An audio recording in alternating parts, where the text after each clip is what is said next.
안녕하세요. 자녀 교육의 고민을 모아 알려드리는 드림맘입니다. 오늘은 한국 최초 필즈상 수상자 허준희 교수를 통해 본 우리 아이들에게 꼭 해줬으면 하는 3가지 교육에 대해서 말씀드리려고 해요. 수학의 노벨상이라고 불리는 이 필즈상 수상자 허준희 씨는 이 무수한 수학 관련자들이나 또 한국인들에게 엄청난 기쁜 소식도 프라이드 이런 걸 느끼게 해줬는데요. 근데 이런 것뿐만 아니라 정말 우리가 통상적으로 생각했던 그 천재들의 삶, 또 꼭 이래야 한다라는 그런 데서 벗어나서 이렇게 다양한 방법으로도 아이가 잘할 수 있구나, 그리고 어떻게 해서 이렇게 필즈상까지 받을 수 있었는지, 우리 부모는 어떤 역할을 하는 게 정말 필요한지, 이런 자녀를 위해서 꼭 알아야 하는 3가지에 대해서 말씀드릴 테니 끝까지 시청해 주세요.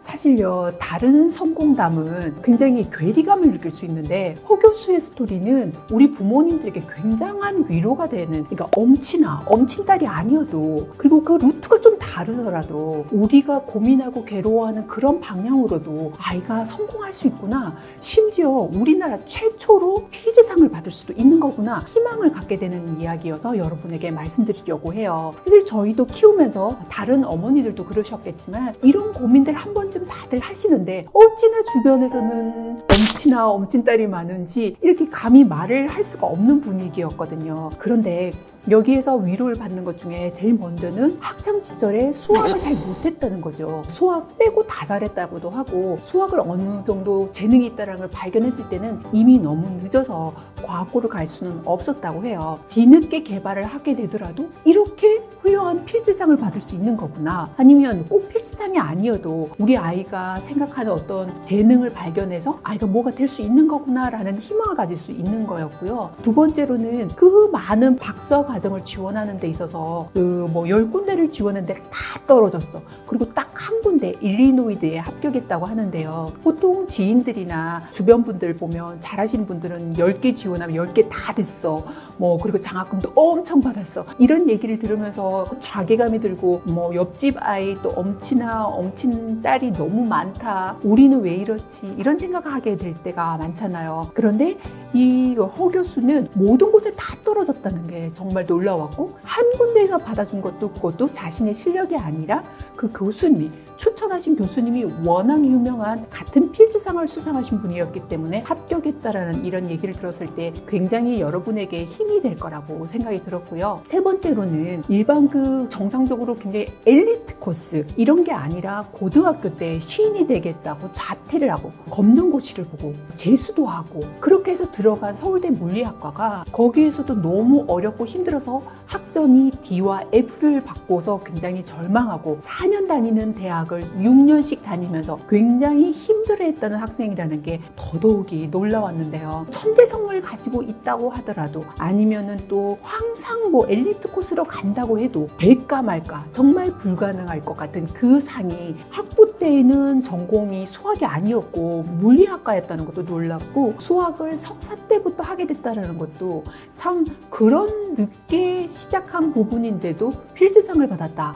이런 부분을 볼 때 우리가 생각해야 되는 부분이 참 많은 것 같다는 생각이 들었어요. 항상 위인전이나 또는 대단한 업적, 또 TV에서 나오는 그런 유명한 사람들을 볼 때면 근접할 수 없는 어떤 천재성 또는 집안 이런 것들 보면서 되게 위압감을 느낄 수가 있잖아요. 그런데 이렇게 어눌해 보이기도 하고 완벽해 보이지도 않는데 이렇게 엄청난 상을 받을 수 있다는 부분은 우리 자녀를 어떻게 케어해줘야 하고 어떻게 좀 더 지도해주고 돌봐줘야 하는지에 대해서 많은 생각을 하게 했어요. 살짝 필즈상이 어떤 상인지 말씀을 드리자면, 수학을 전공하고 어릴 때 영재원, KMO, 영재고, IMO 국가대표, 또 세계 유수 명문대학의 수학과를 다니는 제 아들과 또 친구들이 어릴 때 정말 꿈꿔왔던 상이기에 깜짝 놀랄 수밖에 없었는데요.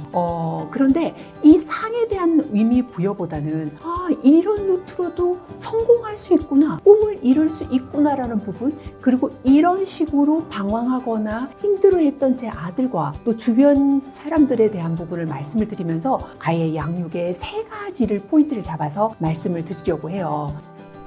먼저 첫 번째가 모범생임을 강요하지 말라는 건데요. 키우다 보면 아이들마다 그릇이 크기가 다르고 또 그 컬러가 다른 것 같더라고요. 어떤 아이는 하루 종일 앉아서 공부를 하는 아이가 있는가 하면 허 교수는 4시간 정도 연구를 했다고 하니 이렇게 바짝 공부를 하고 막 노는 그런 아이들도 있잖아요. 그런데 남들은 하루 종일 공부했대. 아니면은 앞집에 아니면은 옆에 친구가 얘기를 하기를 우리 애는 하루 종일 공부해. 이런 얘기를 듣게 되면 우리가 막 마음이 약간 급해지고 불편해지고 우리 애는 빈둥거리는 것 같고 게임하는 것 같고 이렇게 되면서 잔소리를 하게 되는 경우가 막 생겨요. 그런데 아이들마다 그 집중하는 스타일이 다르고 공부하는 그 시간보다는 그 질적인 분을 좀 더 봐줘야 한다라는 생각이 들었고, 아이가 이런 데 대해서 자기가 공부하는 그 스타일이 각각 다르다는 걸 인정해줘야 된다라는 생각이 들더라고요. 그래서 우리가 좀 다른 아이들과 다르다 하더라도 그 다름을 인정해주고 응원해주고 지지해준다면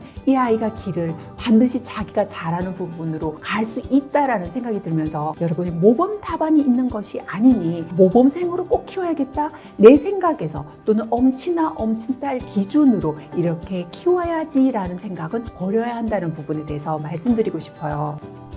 두 번째는 다른 길을 가더라도 힘들지만 기다려주고 지지해주기예요. 허 교수가 갑자기 자퇴를 하고 뭐 이러는 지경이 되었을 때 부모님께서 그걸 받아들였다는 게 정말 놀라웠는데요. 이게 결코 쉽지 않잖아요. 뭐 멘탈 붕괴가 올 것 같은데요. 그 정도가 아니라 해도 중고등학교 때 별의별 당혹스러운 일들이 많거든요. 이런 결단에 대해서 너 어떻게 그럴 수 있냐고 뭔가 잔소리하거나 화를 내게 되면 훨씬 더 힘들어지고, 이럴 때는 이 아이에 대해서 지지해주고 응원한다 그러면서도 엇나가지 않도록 지켜봐줘야 될 것 같은데, 그럼에도 불구하고 아이가 그 뭔가를 하는 데 대해서 믿어주고 응원해준다는 거, 이게 이렇게 큰 인물을 만드는구나 이런 생각이 드는 거예요. 뭐 비슷한 아이를 키우면서 비슷한 일이 참 많죠. 그렇기는 한데 왜 우리 애만 이렇게 힘들게 하는 거야 라고 생각하실 텐데, 절대로 그렇지 않고요. 그 정도가 뭐 강약의 차이인 거고, 또 어떤 어머니는 힘들다고 말을 내뱉는 거고 어떤 어머니는 그걸 말하지 않고 있는 그 차이인 거거든요. 아이가 이제 중고등학교가 되면 정말 당혹스러운 일들을 하곤 해요. 이럴 때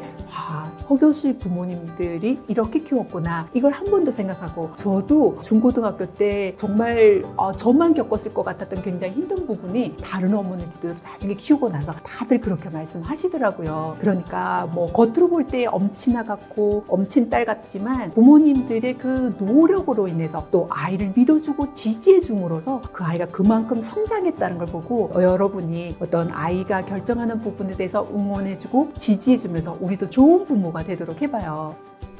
세 번째로 좋은 멘토, 스승을 만나라인데요. 정말 여러 번 말씀을 드렸죠. 이 부분에 있어서 이제 허 교수님도 이 영향을 받아서 바로 필즈상을 받았기 때문인데요. 최종적으로 1970년대 필즈 수상자 일본 수학자 히로나카 교수님을 만나면서 이 교수님께서 물리학에서 석사 과정은 과감하게 수학으로 바꾸게 되는 그런 계기가 된 거예요. 천재는 천재를 알아본다고 그 교수님께서는 허 교수를 만나고 나서 수학으로 석사 과정을 할 것을 권유를 했는데요. 그때 과감하게 석사 과정부터 수학을 하게 된 거죠. 이렇게 그 교수님이 허 교수에게 그 재능을 발견하지 않았다면 뭐 이렇게 대단한 상도 받지 못했을 뿐만 아니라 자신의 그 천재적인 것이 무엇이 가장 자기에게 잘하는 것인지도 몰랐을 뻔한 거잖아요. 이렇게 훌륭한 스승을 만난다는 건 정말 엄청난 축복인데요. 그런데 이렇게 어린 시절에는 멘토 같은, 스승 같은 역할을 해줄 수 있는 건 무엇보다도 부모님이죠. 부모님이 지대한 영향을 미치는 것 같고요. 그리고 나서 성장을 하게 되면 그때는 정말 이 아이의 인생을 뒤흔들 만한, 이 아이의 재능을 발견하기에 충분한 그런 스승이나 멘토를 찾아주는 역할이, 그런 시간이 정말 필요하구나라는 생각이 드는 거예요. 그래서 여러분이 아이가 이렇게 지금 하고 있는 부분에서 어떤 게 좀 특출나 보이고 좀 잘해 보인다면 자극을 받을 수 있도록 그런 환경을 만들어서 좋은 멘토를 찾아주는, 그래서 허 교수님처럼 대단한 무슨 수학적인 재능 이런 것뿐만 아니라 이 아이가 가지고 있는 게 아트 기질일 수도 있는 것이고 또 뭐 다른 이제 디자인 쪽일 수도 있는 것이고 각각의 그 그릇을 아이에 맞는 그릇을 찾아서 갈 수 있도록 도와주는 데 있어서는 좋은 멘토, 스승이 그렇게 중요하다. 이분의 인생을 바꾼 것처럼 여러분의 자녀도 그렇게 인생이 바뀔 수 있으리라 생각을 해요. 여하튼 제가 여러분에게 강력히 말씀드리고 싶은 건 아이들이 모두 똑같은 그릇, 똑같은 컬러가 아니라는 거죠. 그래서 옆집에 앞집에 엄친아 엄친딸과 비교하지 말고요. 우리 아이들 그릇을 잘 보고 제대로 한번 키워보자고요. 이렇게 여러분이 든든하게 지원해 주시고 서포트 해 주신다면 아이들은 그 이상의 역량을 발휘할 거라고 믿고요. 이 영상이 도움이 되셨다면 좋아요와 구독 눌러주시고요. 오늘도 우리 아이와 힘찬 하루 보내시고 다음 시간에 만나요. 감사합니다.